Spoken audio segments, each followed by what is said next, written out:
Bonjour les géologiques et bienvenue. Aujourd'hui j'inaugure une nouvelle série de vidéos qui s'intitule Questions-réponses pour les néophytes. J'ai choisi une question de Jean-François. Salut Jean-François. Salut Yves. Quelle est ta question? En géologie, il y a quand même une connaissance qui est communément admise, la dérive des continents, mais moi ce que j'aimerais savoir c'est comment est-ce qu'on a compris finalement que bien ces continents dérivaient. Ce qu'on va faire ce matin, c'est de l'histoire des sciences.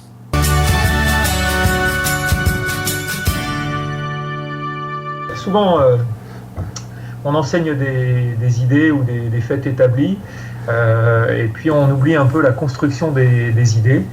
Et alors, je trouve que c'est passionnant, par exemple, comment l'homme a eu la certitude que la Terre était ronde, alors que quand on regarde dehors, on a plutôt l'impression que c'est un plateau. Qu'est-ce que tu en connais de cette dérive des continents? Théorie établie par Wegener. Et je t'avoue que je ne saurais pas préciser la date. D'accord. Il est né en 1880 à Berlin. Il est docteur en astronomie et docteur en météorologie. Il va faire de nombreuses expéditions au Groenland et va étudier la météorologie polaire. Voilà. Et d'ailleurs, il mourra à 50 ans lors d'une expédition au Groenland. Il se perdra avec son traîneau à chien avec un autre de ses collègues. La première idée des translations continentales me vint à l'esprit dès 1910. En considérant la carte du globe, je fus subitement frappé de la concordance des côtes de l'Atlantique. Mais je ne m'y arrêtai point, tout d'abord, parce que j'estimais de pareilles translations invraisemblables. En automne 1911, j'eus connaissance par hasard, en lisant une collection de rapports scientifiques, de conclusions paléontologiques inconnu jusqu'alors pour moi, admettant l'existence d'une ancienne liaison terrestre entre le Brésil et l'Afrique. Je te donne maintenant sa théorie. À une époque antérieure, les continents étaient réunis et on appelait ça la Pangée. Ceci au Carbonifère, c'est-à-dire il y a 300 millions d'années. Ce continent unique va se fracturer et va apparaître l'océan Atlantique pour arriver à la disposition actuelle des continents. C'est ce qu'on appelle la théorie mobiliste des continents, donc mouvements horizontaux possibles des continents à la surface de la planète au cours des temps géologiques. Il va publier son premier livre sur la théorie des dérives de continents en 1915 et son livre s'intitule « La genèse des continents et des océans, la théorie de la translation des continents ». Et cette théorie mobiliste s'est confrontée à la théorie de l'époque qui était une théorie qu'on appelait la théorie fixiste. Cette théorie fixiste disait que les continents avaient toujours occupé la même place. Son grand défenseur était Eduard Suess, qui était un géologue autrichien. La surface de la Terre va se refroidir et va donner naissance à des roches dites primitives. Cette contraction thermique, c'est donc la diminution de volume au cours du refroidissement. Et lors de cette diminution de volume, il va y avoir diminution de la surface de la Terre qui va alors se plisser, donnant des creux où vont s'installer les mers et donnant des bosses qui correspondent aux montagnes. De ces deux théories, qu'est-ce que tu te poses comme question spontanément, comme ça? Quand il y a deux théories qui s'affrontent, ça génère de la controverse, et dans une controverse, il faut apporter des arguments. Donc j'imagine que observer juste un emboîtement entre une côte brésilienne et un golfe de Guinée, ça suffit pas à débouter le camp adverse de ses certitudes. Donc quels sont les arguments qu'il a fallu apporter pour que la théorie de la dérive des continents soit communément admise aujourd'hui? Il va y avoir deux types d'arguments. Des arguments en faveur de la théorie de la translation horizontale des continents, et puis il va y avoir des arguments contre la théorie fixiste. Dévoiler les états antérieurs du globe, toutes les sciences s'occupant des problèmes de la Terre doivent être mises à contribution. et ce n'est que par la réunion de tous les indices fournis par elle que l'on peut obtenir la vérité. Mais cette idée ne paraît toujours pas être suffisamment répandue parmi les chercheurs. Si les continents n'ont jamais changé de position, comment expliquer au niveau Inde, qui est le climat tropical, qu'il y ait eu des glaciations? Il s'ensuit donc que ces traces de glaciation constituent une réfutation éclatante de l'hypothèse de l'immobilité des continents. Nous renonçons à prouver ceci par des citations. Ce que quiconque peut voir n'exige pas l'appui de l'opinion des autres, et avec celui qui ne veut pas voir, il n'y a rien à faire.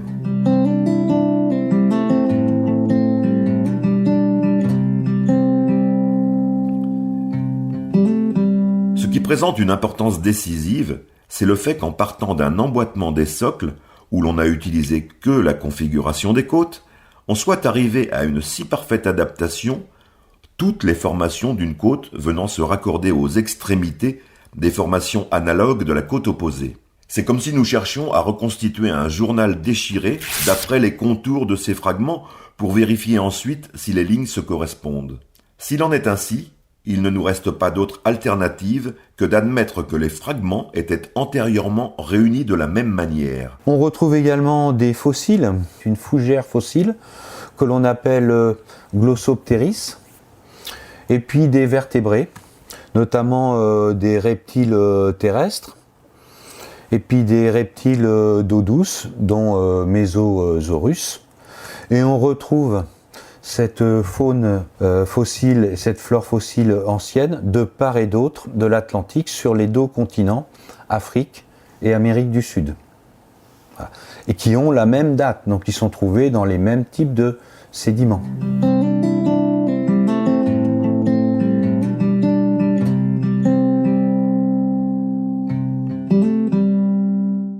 Alors à ton avis, à partir de ces arguments donnés par Wegener, qu'est-ce qu'on peut se poser comme question par rapport à l'époque qui était en faveur de la théorie fixiste? Wegener apporte des arguments qui sont audibles, qui sont forts. Après, ce ne sont pas des preuves. Donc j'imagine que le camp opposé, tenant à sa théorie, doit apporter des contradictions. Marcel Bertrand, qui en 1887 affirme que l'Amérique du Nord et l'Europe formaient autrefois un seul continent. Regardons sa représentation. Je te laisse regarder. Donc ici, Marcel Bertrand, lui, il a fait des continents qui existaient dans les temps géologiques précédant notre disposition actuelle. Donc il y avait le continent africano-brésilien, le continent nord-atlantique, le continent sino-sibérien, le continent australo-indo-malgache. Voilà. Et qu'est-ce qui s'est passé? Eh bien pour lui, voilà ce qui s'est passé. On est sur un effondrement. Le géologue qui s'est le plus opposé à la théorie de Wegener est un mathématicien et statisticien qui est britannique et qui est également géophysicien, qui s'appelle Harold Jeffreys. Il n'y a par conséquent pas la moindre raison de croire que des déplacements en blocs de continents à travers la lithosphère soient possibles. Une dérive séculaire des continents telle qu'elle a pu être soutenue par Wegener et autres est hors de question. Alors je te laisse regarder. Donc l'idée, ce serait que les continents sont bien fixes, mais que les mers, elles, ont pu évoluer au cours du temps et que les espèces ont pu migrer d'une zone à une autre via des ponts continentaux. Voilà, donc existence de ponts continentaux qui se sont effondrés. Les ponts hypothétiques des anciennes théories s'étendent pour la plupart sur des régions très considérables. Certains ponts traversaient même des zones climatiques différentes. C'est pourquoi ces ponts n'auraient certainement pas pu être utilisés par tous les animaux des continents qu'ils faisaient communiquer, de même que nous ne trouvons pas aujourd'hui une faune tout à fait unique sur des continents continus, même s'ils s'étendent sur une zone à un seul climat. Il en est tout autrement, grâce à la théorie de Wegener. Quand il y a un effondrement où va la matière, c'est ce que ça doit représenter quand même. Les flèches vers le bas, c'est quel bas, je sais pas, par exemple. Qu'est-ce que tu aimerais savoir sur les connaissances de l'époque et connaissances par rapport à quoi? Par rapport à la structure interne du globe. L'étude de la propagation des ondes sismiques à l'intérieur du globe, eh bien, avait débuté au 19e siècle. Cette discontinuité va être appelée la discontinuité du mot. À l'heure actuelle, eh bien, cette discontinuité sépare la croûte du manteau. Et c'est une discontinuité de type chimique. Et à l'époque, ils ne vont pas parler de croûte continentale, ils vont parler de cial ou sal et de cima.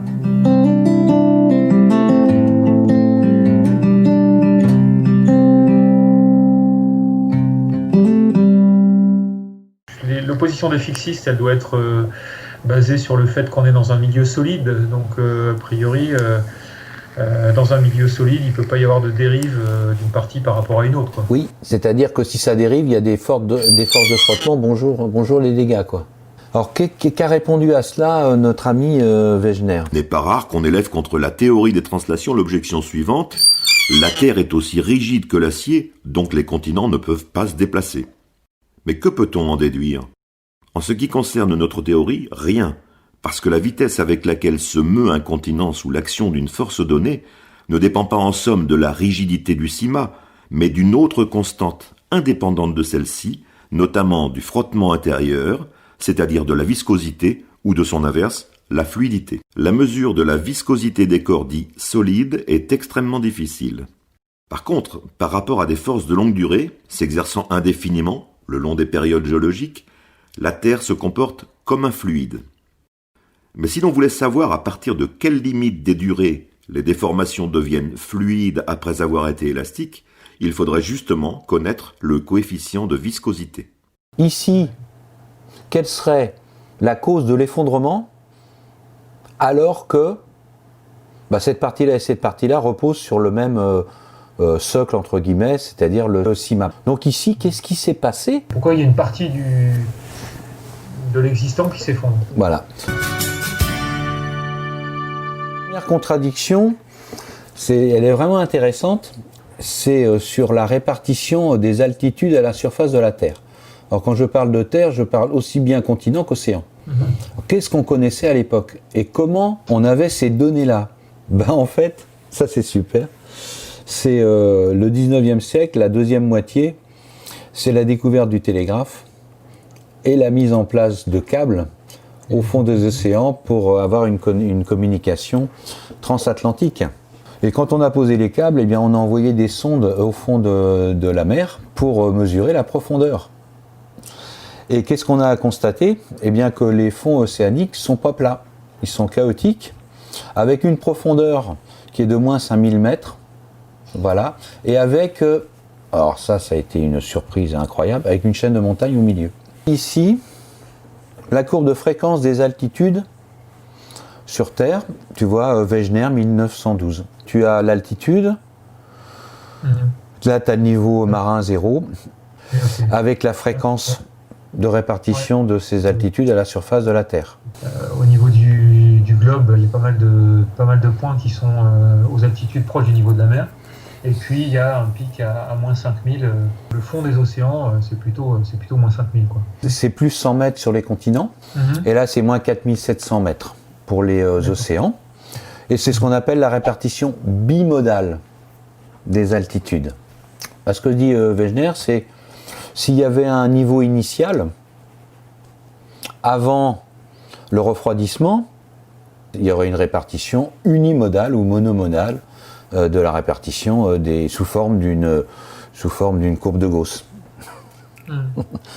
Comment le modèle fixiste peut-il expliquer qu'il y ait une répartition bimodale ?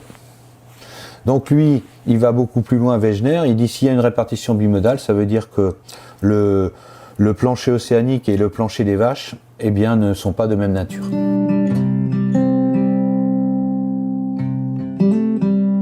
Alors que pour les fixistes, eh bien, cette croûte terrestre-là, elle est de nature unique au niveau de toute la surface. C'est un beau rêve, le rêve d'un grand poète, mais essaye-t-on de l'étreindre ? On s'aperçoit n'avoir dans les bras que de la vapeur, de la fumée.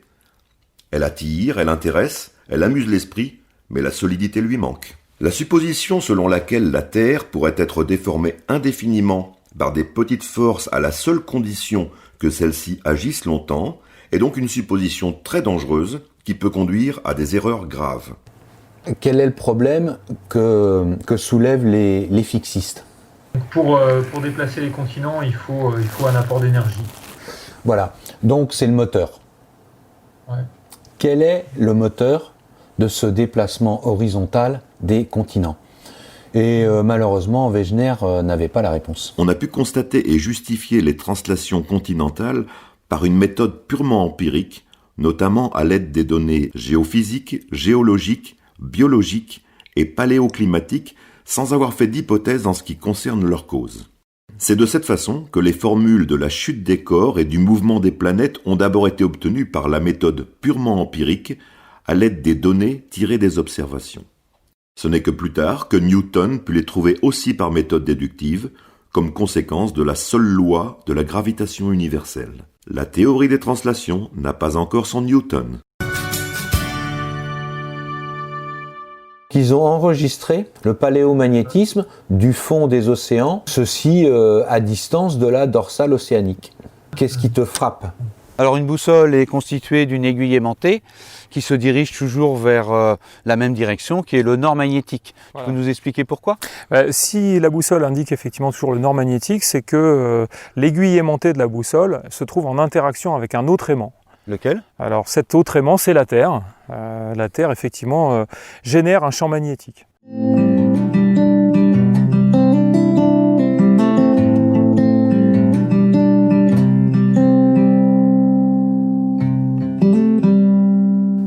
Qu'est-ce qui te frappe ? C'est quand même c'est un réseau parallèle, quoi. Voilà. Tout est parallèle à la dorsale océanique. Voilà. À une même distance de la dorsale, tu as les mêmes anomalies magnétiques. Et tu as un parallélisme total. Donc après, ça a été interprété, et là maintenant je te montre.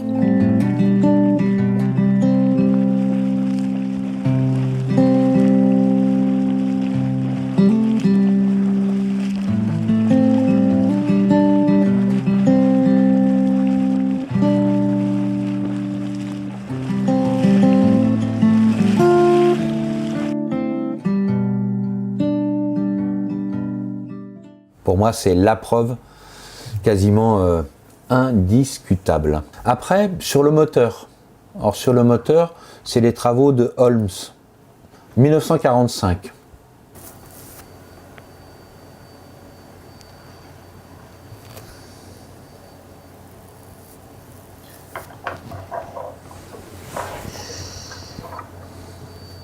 Donc, le moteur, c'est les mouvements de convection. C'est ça. Lié à la radioactivité interne de la Terre. Donc il y a une certaine fluidité, et cette fluidité, eh bien, on peut la mesurer, et on l'a mesurée grâce aux techniques GPS, où on voit que 2 points situés en Amérique et en Europe, eh bien, s'écartent de 2 cm par an. Donc on peut dire ici que les mouvements de convection se font à la vitesse de 2 cm par an. Maintenant tu multiplies en millions d'années. La fracture de l'océan Atlantique a débuté il y a 200 millions d'années. 200 millions d'années fois 2 cm par an. Donc le dernier argument moderne actuel, c'est les données GPS. Il y a eu plusieurs modèles qui ont été faits des mouvements de convection à l'intérieur du globe. Donc il y a remontée de matière chaude à l'aplomb des dorsales, refroidissement de ce liquide sous forme de roches magmatiques, donc de basalte gabbro, qui vont dériver et se refroidir progressivement. Et ce refroidissement va ensuite provoquer la subduction de la lithosphère océanique à l'intérieur du manteau. Création et disparition des océans. Et donc c'est un mécanisme d'évacuation de l'énergie interne de la Terre.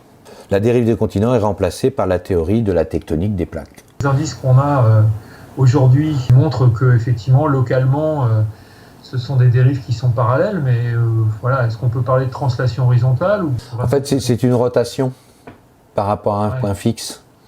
Le point fixe étant situé proche du pôle Nord. En fait, voilà, l'écartement il s'est fait comme ça. Ouais. Et pas...